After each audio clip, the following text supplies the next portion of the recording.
Hi, my name is Rachel Quirico. I usually go by the name Seltzer, and I'm an esports journalist and events host. So I travel around, I interview professional gamers, and I host events. A couple years ago, my boyfriend and I, we would go to trade shows, and they would have a lot of like walk-up tournaments where you could play like Quake or Battlefield or something, and you'd win a video card or you'd win a mouse. And so we got in our heads, all right, we're going to start practicing for these, and we're going to go and clean up. And one of the games that was coming out was Team Fortress 2, so we bought it and we got really good at it. I think it was even in beta at the time. And we started going to tournaments, and I just, we'd get tons and tons of prizes. And at the same time, I was in school, so I was writing essays. And what I really focused on were professional gamers. So I went to one event, and we cleaned up, and I had these big bags full of video cards, and Amber from PMS Clan was there. So I asked her, I have a school paper, can I interview you? And she's like, yeah, what do you do? And I'm like, well, I play for fun, and I write papers. And she's like, why don't you just play for the team?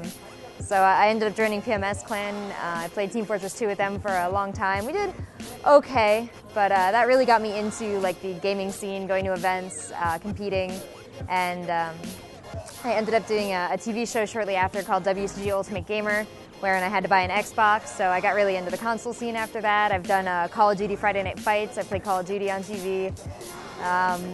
And now my job has really become where I'm not too good at the game, so I wanted to stay involved in the scene, and I decided to be an interviewer. So I would go to events, and I would find the professional gamers who had a really interesting story, and I would get them to open up, and we had a lot of really successful interviews, and this company, Cyber Sports Network, decided to hire me. So for about a year and a half now, I've been traveling with them, and through them, I've also gotten really involved in hosting events. So now I did WCS Europe Finals in Sweden. I did DreamHack EXO Open in Spain. I just got back here, and now I'm at Seasons Meeting. So now I'm doing the interview part, but it's fun either way. One of the first scenes I got involved in when I came into competitive video gaming was the fighting game scene, because there would be these tournaments in New York City, Fighters Club, and I would just go, and that's where I met Justin Wong and Marn, long before I met anyone from Ultimate Gamer, long before I really got into the scene myself. And it was really, really cool, because all the gamers were just so friendly, and they really, were interested in showing you the game. They played with a lot of passion, and that's something that I don't even see when I interview StarCraft players or League of Legends players. They don't have that that love and that passion and this craziness. I don't know. I don't want to set them all apart, but I really love coming to fighting game events because these guys are really involved in the game. They're playing for the love of it. It's not about showmanship. It's not about anything other than proving you're the best. And these guys are really inspiring, so I'm happy to be back here. The setup is a little bit not what I'm used to coming from bigger events like MLGs and IPLs, but it's definitely got a cool feeling to it. I'm going to preface this answer with, I do not think I have any demonstrable skill in any fighting game. That said, I really, really tried very hard to be good at Street Fighter for a very short while, and it was quite depressing, because that's when the fighting game events were going on nearby, and I would go like every couple weekends and go to an event in New York, and I'd be like, well, damn it, I want to compete, I want to play. So I got, when I got my Xbox for the show, I went out and got a fight stick, and I would watch a lot of videos online. I would watch like Justin's lessons, and I really tried really hard to be Street Fighter.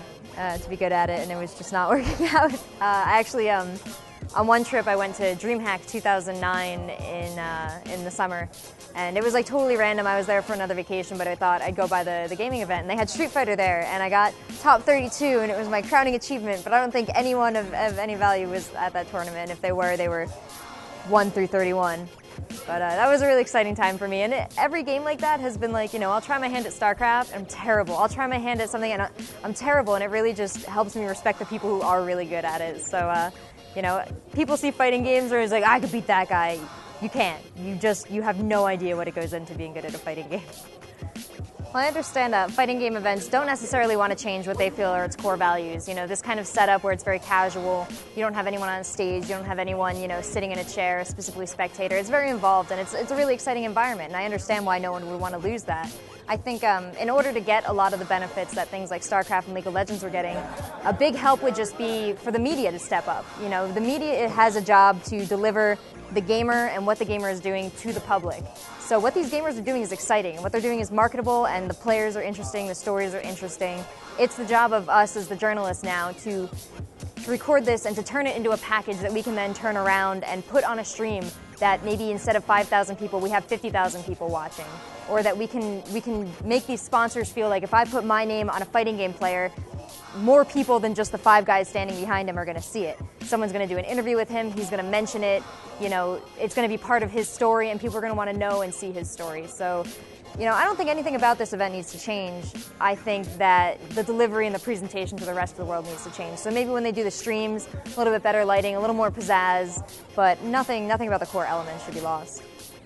Well, one of the problems right now, I think, is that some of these events, they're only serving a top tier of people. So, you know, a couple big names come and they're on the entry list, and everyone else loses heart. First of all, that's ridiculous, because everyone can beat everyone else. If you put in the time and the effort, and you put in the studying, and you really try your best, you can absolutely beat these players. You know, it's stories like that come through every once in a while, and they're so rare and they're so special because it doesn't happen all the time, but it happens. And then for everything else, there really needs to be a rookie level that is supported. You know, I'd love to see more colleges doing events. I think competitive gaming really lends itself to the collegiate scene, especially now a lot of people are getting together and doing the bar crafts and the pub stomps where they watch the pro gamers play. There's fighting game more than anywhere else, the amateurs can make money because they can go and play in side tournaments with their friends and put some money on the line. But the problem is that doesn't draw in new sponsors.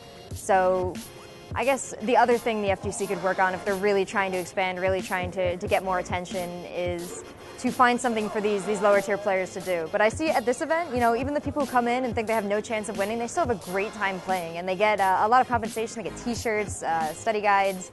So, you know, I think at least Seasons Beatings is making it totally worth it for anyone that's not Justin Wong to play still. I do go to events all around the world. I've been very fortunate that my career in eSports has led me to travel, and by traveling, by working for, you know, very different events. I've been to MLGs, I've worked for IPL, I've worked for DreamHack, I've worked for NASL, I've worked with Riot on events, IEM. When I work at all these events, what I really get to see is how much of what they do is focused on getting eyeballs and drawing in new sponsors. So, you know, they have certain numbers when they stream an event, how many viewers are watching simultaneously at one time, how many unique viewers over the weekend, and these are all numbers that mainstream media is very, very interested in. So we've had events for StarCraft, events for League of Legends that have rivaled, you know, sports cups and NASCAR races and things like that. And I mean, if you see advertisers anywhere, you see them at NASCAR, so why wouldn't they be interested in gaming? That's really what I'm seeing as I travel. I see, you know, an industry on the verge of becoming something that everybody knows. You know, this is so familiar to me. I navigate, my entire life is these video games and traveling and working on it.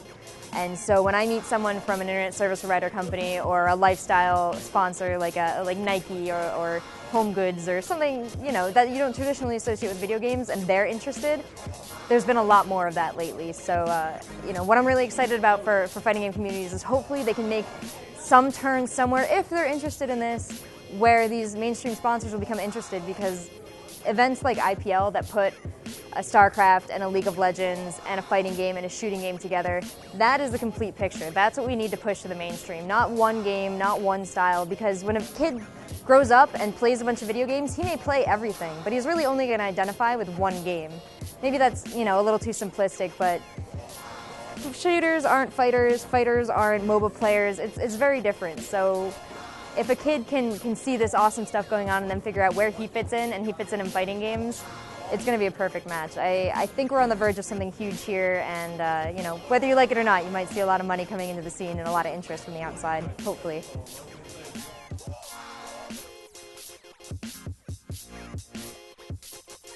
I've worked for NASL, I've worked with Riot on events, IEM.